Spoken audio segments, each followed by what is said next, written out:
Hi, this is David Nguyen, co-founder and CEO of Brain Technology and inventor of the LCPC transform.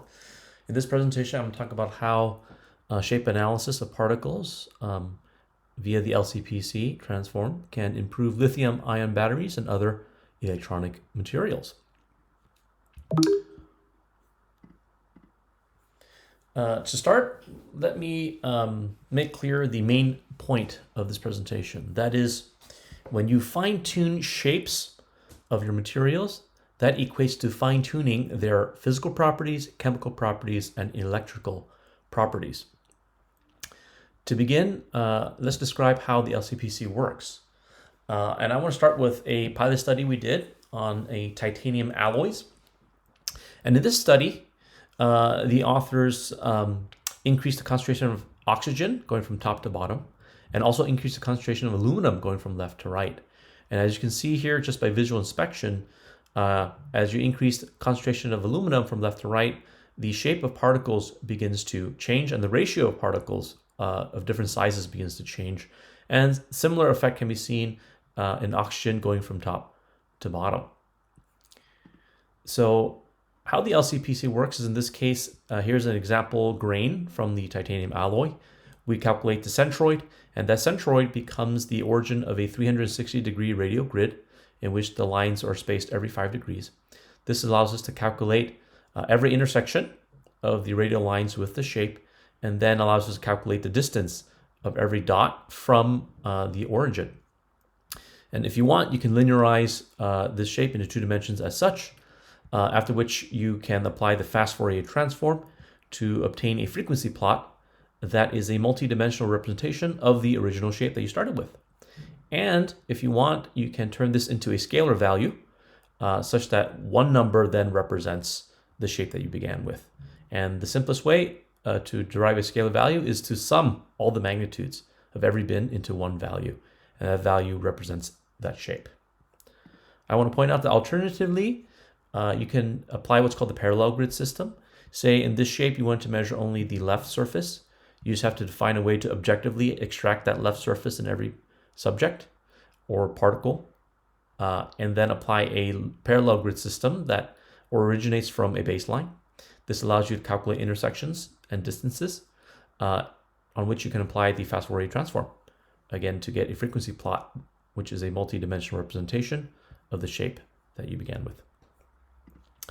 So for the titanium alloys, right, we turned the frequency plot of every object into one scalar value by summing all the bins, which allows us to calculate the quartiles of the distribution of each particle.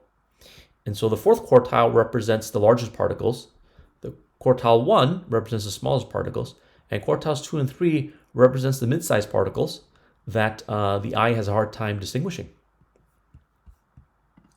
What we found is that there's a threshold effect going from, as you increase the percentage of aluminum between 4 and 6%, there's a threshold because at 4%, if you increase oxygen, right, you have an increase in the magnitude of the particle sizes, but at 6% aluminum, increasing oxygen causes a decrease in the magnitude of particle sizes.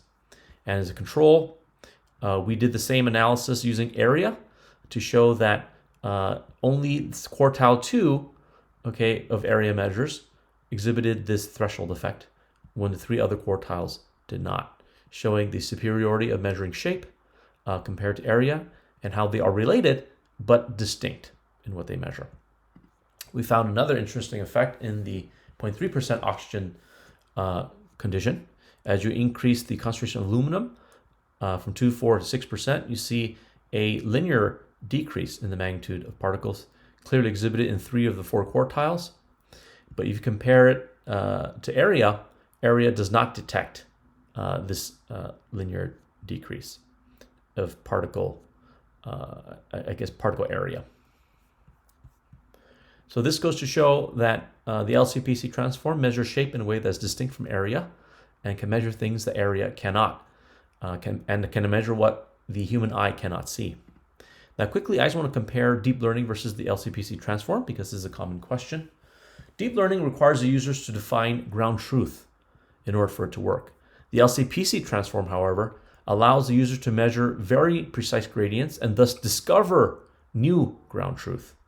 Therefore, deep learning is good for automation of image detection and calculations. However, one of its problems is that it has low interpretability because the user doesn't always know what reasoning the model used to classify its objects. But an LCPC transform is good for discovering new subtypes, measuring what the naked eye cannot see, and its results are highly interpretable because the user knows exactly what, how, and why the shapes were measured. And lastly, the LCPC transform can be combined with deep learning. So let's move on to talk about lithium-ion batteries and how shape analysis can improve them. So this is the general structure of a lithium-ion battery. So you have the electrodes, okay, and you have a separator, and this whole system is bathed in an electrolyte solution that facilitates the transport of, or the flow of lithium ions back and forth with each charge and discharge cycle. And each of these components are ways in which lithium ions can be improved in terms of their density and other properties. I would like to highlight that something very special happens in lithium ion batteries at this interface here of the anode and the electrolyte. That is something called the solid electrolyte interface forms. So as the lithium ions flow back and forth, chemical reactions happens that cause a material deposit to form, right, on the face of the anode. And this is important for the function of the battery, right, when it's first created.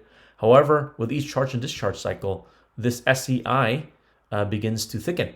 And in fact, as it continues to thicken, it actually reduces the life of the battery. And so this is a particular area that can benefit from shape analysis for improvement. In this study, they imaged the structure of particles resulting in the solid electrolyte interface, the SEI. And here I just want to point out the various shapes of these particles. Here you have a Z shape. Here you have a square, roughly. Here you have an amorphous shape. And down here you have a elongated parallelogram, or a rectangle, roughly. And each of these shapes can be precisely measured by the LCPC transform. And area won't help you much, other than the very large ones and very small ones. But area can tell you or cannot distinguish between these very distinct shapes that often occur in ratios, because that's just how nature works. I would like to highlight that in this same study, they found these rounded square shapes, as drawn here in this cartoon, that have chiral properties. If you look at the location of the sharp corners, right, there's a left hand and right hand crystals, right, of this shape. And this is something the area simply cannot measure, that is right-handed and left-handedness, but the LCPC can. And in fact, just like shapes, the ratio of shapes in this condition, or in this reaction, there's a ratio likely a ratio between right-handed and left-handed crystals, which will likely correlate with the physical and electronic properties of the material. I just want to quickly highlight that the LCPC transform can precisely and accurately measure, right, left-handed from right-handedness. And here, example of this image where we measure the outline and we mirrored it, and we can establish rules by which we can, just simply by looking at the fast Fourier transform, the frequency plot, we can predict which hand is right, which hand is left. And as far as I know, this is the first time in history that we can measure handedness and know exactly every single rule that goes into classifying what is left and what is right-handed. Another thing I like to highlight from this electrolyte interface study is that here you see these two shapes are the same, the red and blue, but the scales are very different. Okay, and so here you can, if you keep them to their scale and measure their shapes via the LCPC, option one is to compare the shape and size simultaneously, but you can scale them to be the same height, such that when you do the LCPC on this, right, the only thing you're measuring is the difference in shape, not the difference in size. And this is something that area and volume cannot do, but the LCPC can, because shape is related but distinct from area or volume. And here, this is a study in which they modified a mixture of the electrolyte solution, and showing that that changed the deposition, the shape of the deposition of the material. And as you can see here, I just highlighted this bent shape and how it changes, right, as the electrolyte mixture changes. And I've highlighted just different shapes that are observable as these bent shapes are oriented differently in the mixture. And each of these shapes are something that the LCPC can measure very precisely, and that area and volume would be very bad at measuring. And anytime you have a particle system like this in a non-homogeneous system, it's helpful to turn each shape into a scalar value and stratify them based on their quartiles, and then compare the same quartile across different treatment conditions. Another way of measuring the shape of these micromaterials is the side profile. In this case, in electron microscopy, I've outlined the side profile of each of these three conditions. And I want to highlight the different ways of measuring here. In this case, we would use the parallel grid system, all originating from this baseline. And whether you put the baseline as the minima of each shape, or you define the baseline as the real baseline, that is the bottom edge of where the reaction began, where the materials were deposited, right? Each of these methods, option 1 and 2, will tell you something different between these two groups. And that's a very important thing to consider, because the LCPC transform is highly sensitive to minor shape changes, and it's these parameters that make a big difference in terms of getting repeatable results. And here, just to highlight another type of complexity that the LCPC can handle, right? Here, the particles that protrude at the top of the deposition layer. Here on the left, their long elongated clusters are formed. Okay, while here on the right, they form these clover clusters, right? And so while both conditions do share some amorphous shapes that are similar in size and shape, they do also have very distinct morphologies that are specific to each condition. And the LCPC can measure the distinctness of each morphology, and of course, tell you about the distribution and ratios between these different morphologies in each condition. Quickly, I just want to highlight that there are many applications of the particle analysis by the LCPC transform for designing very commonplace electronic devices, solar cells, fuel cells, LED lights, and of course chip design.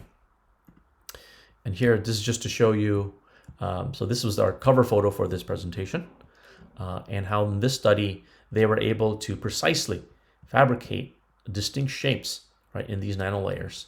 And these shapes, to tell them apart, area won't help much, or at least give you very noisy data such that it will cause your machine learning model to be overfitted. But the LCPC transform can measure very precise gradations between very large objects, intermediate objects, and small objects. Lastly, another application is just fabrication of nanolayers and nanocrystals for electroplating, electrodeposition, and metal-assisted etching. And here, I just want to show an example of 3 distinct morphologies in this study, and how you can compare them in both the size and shape simultaneously, or you can scale them to be the same height such that you only compare shape between the two conditions. And in this study, I highlight it because there is a distinct distribution of shapes, right, in this reaction product, in these crystals. Right here, you have a rounded asymmetrical hexagon, you have an oval here, you have an elongated rectangle here, and you have a square, right? And there are gradients of each of these distinct shapes in these mixtures. And these gradients will not be detected by measuring area, length, or width, or at least those metrics will give you very noisy data that will cause overfitting of your machine learning model. But each of these shapes can be distinctly and robustly stratified, okay, through the LCPC transform. And if you're interested, I suggest you watch this video on particle analysis shapes on our use cases page, and it will tell you the depth of information that can be extracted from shapes that are very subtly different, and that shapes for which area won't tell you much information about the differences. Lastly, I want to reiterate my initial starting point. That is, when you fine-tune shapes, right, that equates to fine-tuning the physical, chemical, and electrical properties of your material. For more information, feel free to visit our website. For consulting services and software licensing, feel free to reach out to us at info@brainstechnology.com.